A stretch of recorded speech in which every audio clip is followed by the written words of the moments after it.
Good morning, everyone, and happy Monday. We've made it to a new work week, a new month. Thank you all for joining me for News 5 Now at 8:05. I'm Shimani Baker. I cannot believe it is March 2nd. Time is already flying. 2026 is already flying. I will say, though, I'm very pleased with the weather. It feels like spring. Spring is on its way. It's nice. It's warm. I got to go out to the beach this weekend. I hope you all had a good weekend and were able to get out and enjoy, soak up some of that sun because it felt absolutely amazing. John Nodar did tell us later on in the week we will experience some rain. So get out and enjoy this weather now while you can. Let's get started for News 5 Now. Brought to you by Green and Phillips Injury Lawyers, covering news from your neighborhood and around the world. News 5 Now starts right now. Well, we always start off the morning with our big stories for the day. Number 5, 40-year-old April Oliva pleaded not guilty to the charge of second-degree murder. Investigators say Oliva stabbed her 6-year-old daughter more than 20 times and herself last weekend at a home in Milton. Number 4, a new bill would require children who are 8 years or under to use booster seats in Florida. Under the current law, booster or car seats are required until the children are at least 5 years old. There's been no vote yet, but the bill has continued to move through committees. Number 3, Alabama has the 4th highest gun death rate in the country. According to a new study that was released from the CDC, it says the state has a gun death rate of nearly 24 people per 100,000 residents.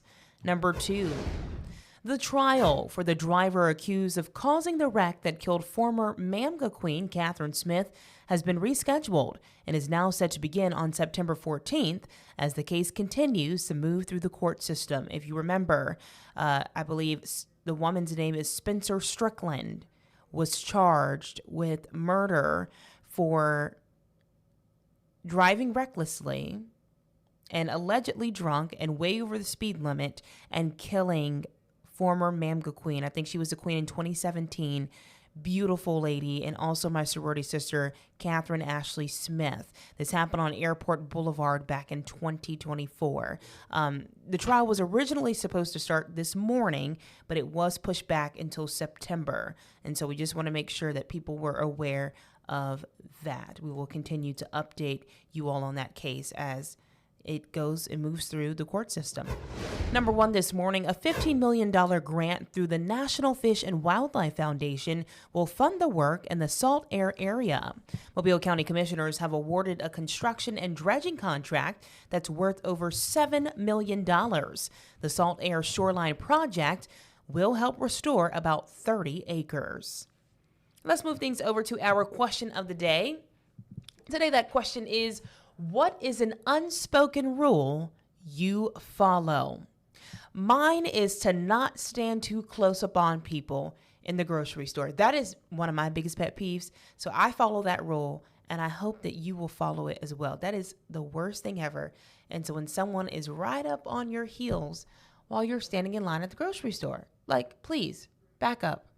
Back up, please. What is an unspoken rule that you follow? If you're watching us live, please let me know in the comments and I will read it out loud. I see one that says, do unto others as you want them to do unto you. Yes, love that one.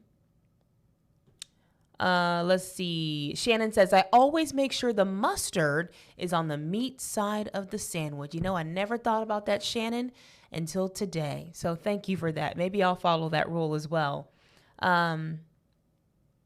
Let's see. Christy, this is a good one. Speak when you walk into a room. And if you're wearing a hat, take it off, especially in somebody else's home. I think that is very Southern. You speak to everybody when you come into the room. It's just the respectful thing to do. But I've learned a lot of our young people, they weren't taught that. You know, when you walk into a room, no matter what room, you know, good morning, everyone. How are we doing today? Just common courtesy. So If you don't do that, please start today. Terry says, try to leave it better than you found it. I like that one.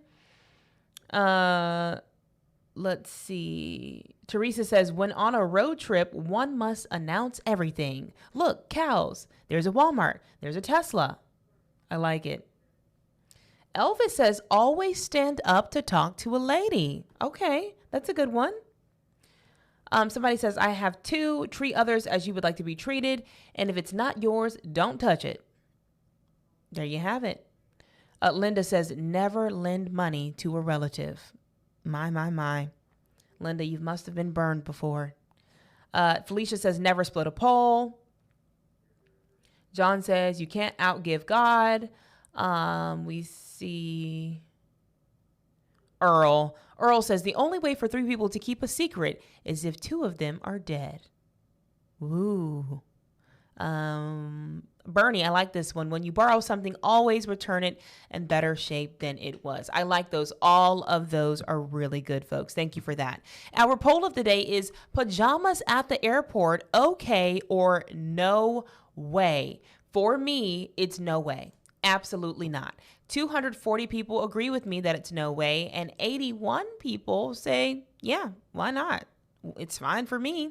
Here's my thing. You just never, ever know who you're going to run into. You never know. And I always want to be presentable. I always want to put my best foot forward. Now, I'm not saying I'm going to the airport in a dress and heels. Come on now.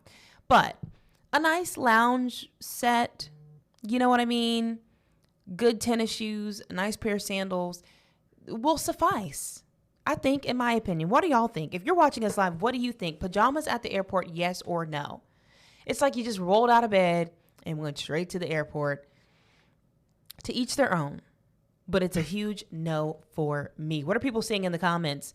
Trish says, I shop at Tillman's Corner Walmart. Pajamas don't faze me. Oh my gosh, that's hilarious. Travis says, pajamas are fine as long as they are clean and the person doesn't smell like dumpster juice. Okay. Marianne says, I can remember moms coming to outpatient surgery for their kids with PJ pants, tank top, slippers, and a hair bonnet. Now, Jessica makes a good point. She says, where am I going? How long is the flight? What is the weather? What time is the flight? What time will I arrive? Am I traveling for business or personal? Those are all valid questions. Don says, no way. I am with you, Don. Absolutely not.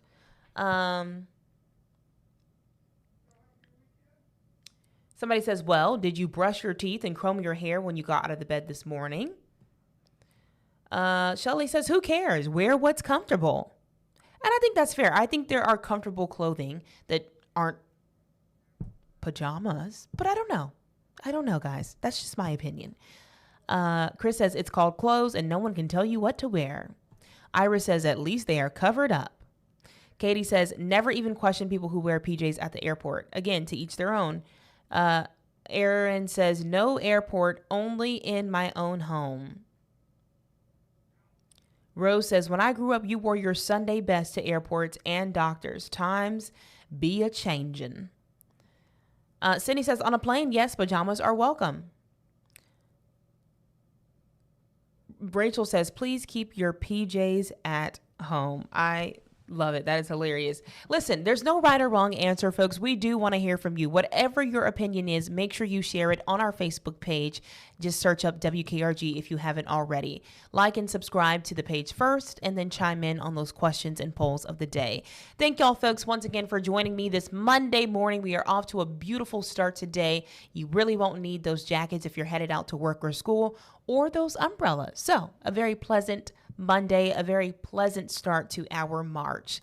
Thank y'all again. Have a great day. Stay blessed. Stay safe. I will see you back here tomorrow morning at the same time. Bye, y'all. Have a good one. Covering news from your neighborhood and around the world.